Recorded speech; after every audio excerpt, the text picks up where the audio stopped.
I remember the night it happened as if I still feel the cold on my skin. When they bruised my twin brother, I didn't shout. I didn't break things. I just stood in the doorway, looked at him lying there, limp, blood-spattered shirt, silent except for his shallow breathing, and I smiled quietly. It wasn't a smile of relief.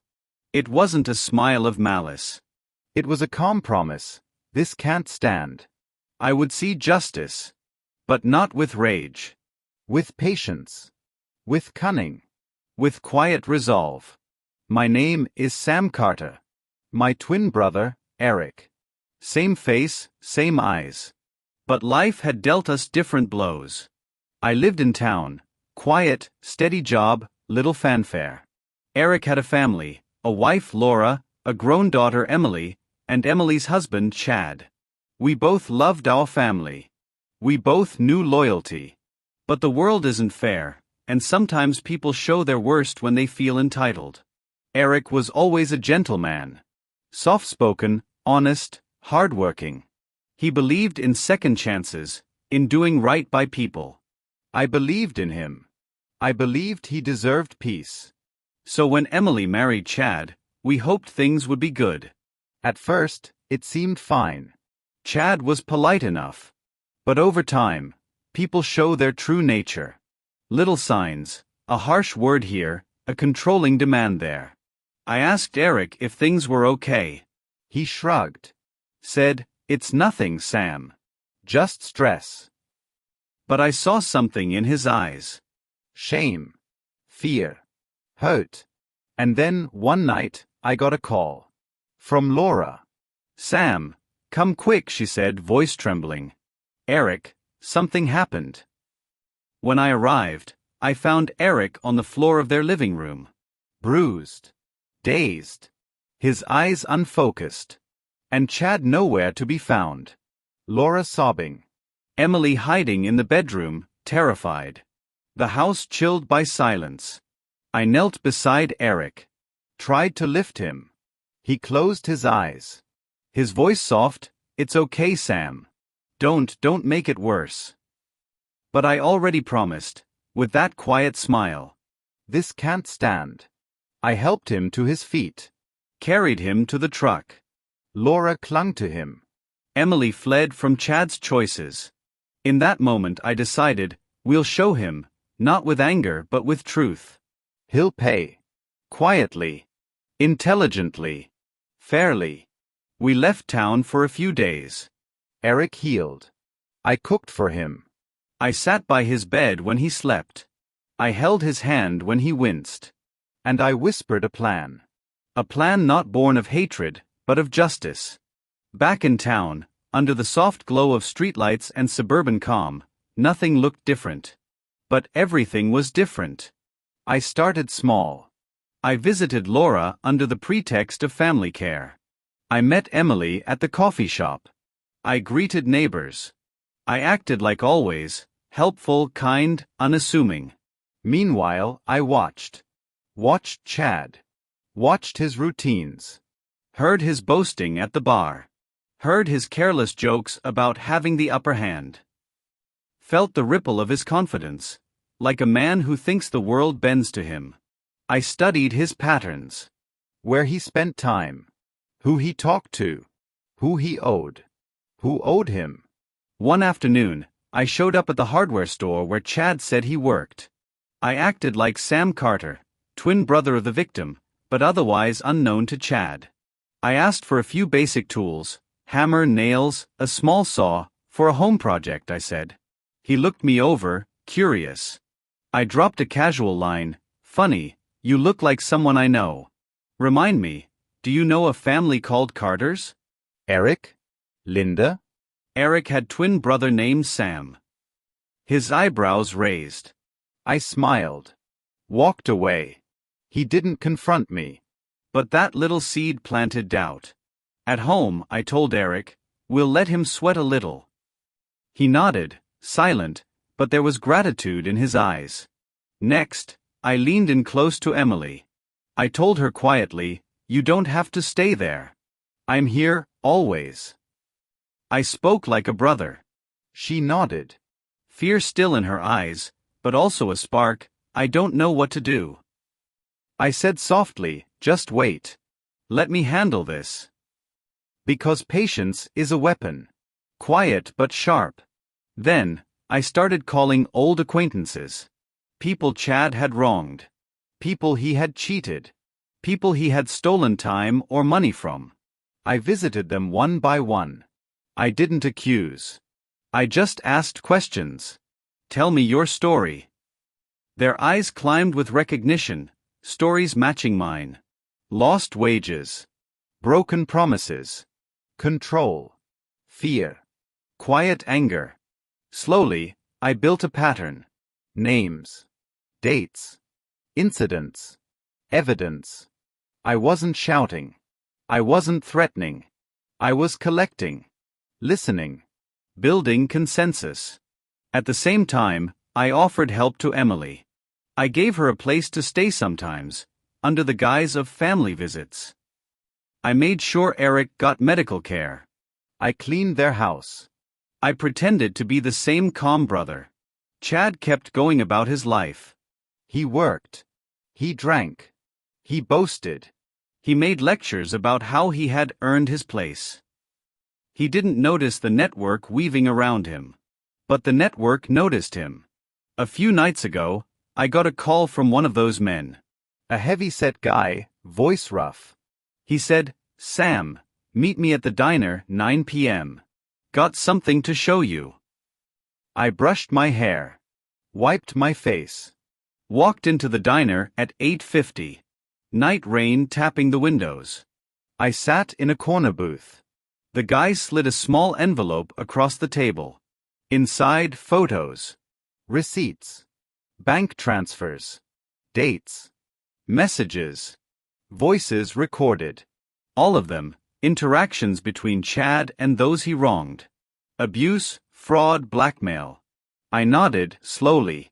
"Thank you," I said. "This helps." I didn't smile. Not yet.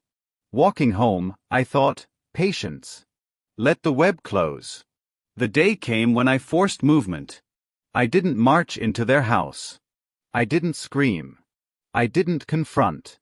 I didn't threaten. I acted like the calmest man in a room full of chaos. I invited Chad to dinner. Upstairs, modest home, dining table set, soft light. "Let's talk," I said. "As family." He walked in, swagger in his step.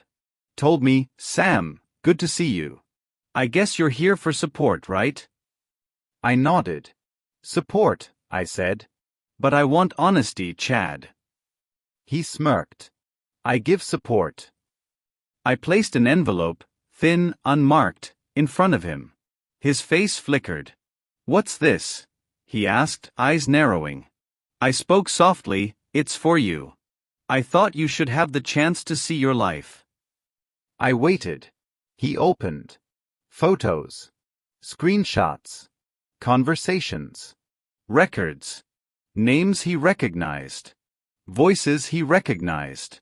The ones he thought he forgot. The people he thought he silenced. His face changed. From arrogance to confusion. To fear. To recognition. I leaned forward. "You see these? Your debts. Your lies. Your bruises on Eric's body. The silence of a scared girl. The nights Emily cried. You think this was invisible? You think no one saw?" He swallowed. I sat back. Quiet. Calm. Chad looked up at me. His voice small. You, this is defamation." I shrugged gently. "Maybe. But it's real. And sometimes truth isn't kind, but it doesn't need to be. It just needs to exist." He laughed again, a bark of nervousness. "I don't believe that woman. Or those men." I nodded. "You don't have to believe them. But there's something you do have to believe, Chad." I paused. "You have to answer for what you've done." He leaned in, quiet. "You think you can blackmail me? You think you can?" I stood up. Calm. My eyes fixed on his. "No. I'm not blackmailing you. I'm giving you a chance. A final chance. I opened my jacket slightly, revealed a card. I've talked to a lawyer. I've talked to people you wronged. I've documented everything. You sign a paper, you leave. You return what you owe. You never contact them again. You leave town. Or I release this. He stared, sweat forming on his upper lip. Behind him, I heard door creak, Emily and Laura standing there. Emily's eyes wide. Laura's face pale but resolute. Eric leaning on the wall, silent. In that moment, I saw his world shrink. The arrogance chip away. He looked at me, then at his wife. Well, his wife-in-law? And at the records. The weight of truth landed on him. He didn't sign then. He didn't protest. He just left. Left the envelope on the table. Walked out. The calm before the storm. I returned to the table. I looked at Laura. At Emily. At Eric. Their eyes moist. Hopeful. Grateful. I whispered softly, "We'll give him time to choose." Days passed. No sign of Chad. The house was quiet. Peaceful. But also tense, like waiting for a storm that might never come. Laura asked me, "What now, Sam?" I said, "We let the law and the truth do their work." I contacted the people he harmed. Told them, "You don't need to do anything if you don't want to. Just let me know, I've got the evidence." Some hesitated. Some were scared. Some grateful. Slowly, a few stepped forward, stories. Witnesses. Names. Proof. Now there was a record. A paper trail. A chain. The local sheriff, a kind old man named Detective Barnes, listened. Listened to broken promises. Listened to witnesses. Listened to the crooks and the bribes and the lies. He came back one afternoon. Quiet. Professional. He handed Laura a document, a protection order. He served papers.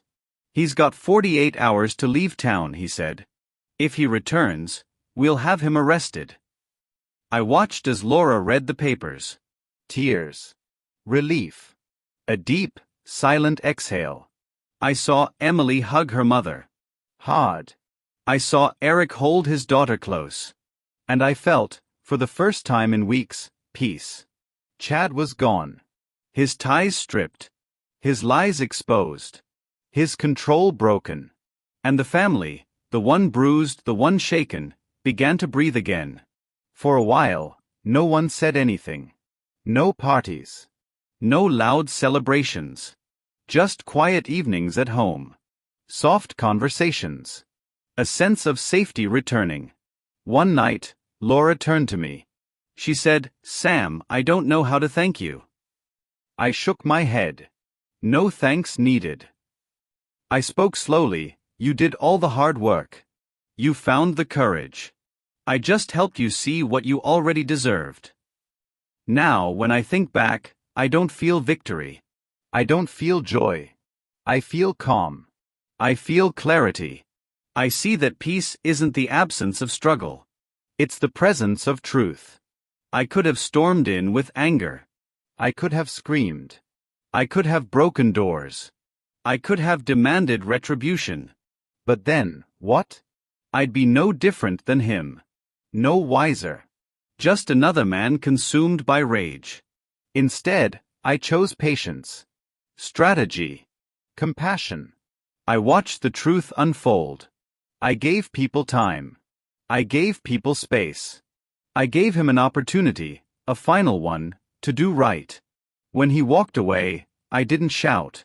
I didn't mock. I didn't gloat. I simply exhaled. And I let silence speak. Later, I visited Eric one evening. He sat on the old porch, looking at the stars. I sat beside him. We didn't talk. We didn't need to. The quiet was enough. I thought about what I'd learned. About power. About fear. About dignity. I realized justice isn't always loud. Sometimes it's soft footsteps behind you. Sometimes it's the hush before a door closes for good. Sometimes it's a single envelope on the table, shifting a life. And sometimes, most times, silence is the best revenge. If there's one thing I want you to remember, it's this: cruelty will always find a way to hide. It hides behind arrogance, behind fear, behind quiet control. But truth never hides. It waits. It watches. And when the time is right, it strikes. Not with fire. Not with noise.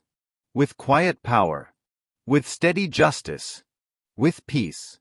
So if you ever find yourself in a dark place because of someone else's cruelty, don't rush. Don't give in to anger. Let clarity be your sword. Let patience be your shield. Let truth walk behind you.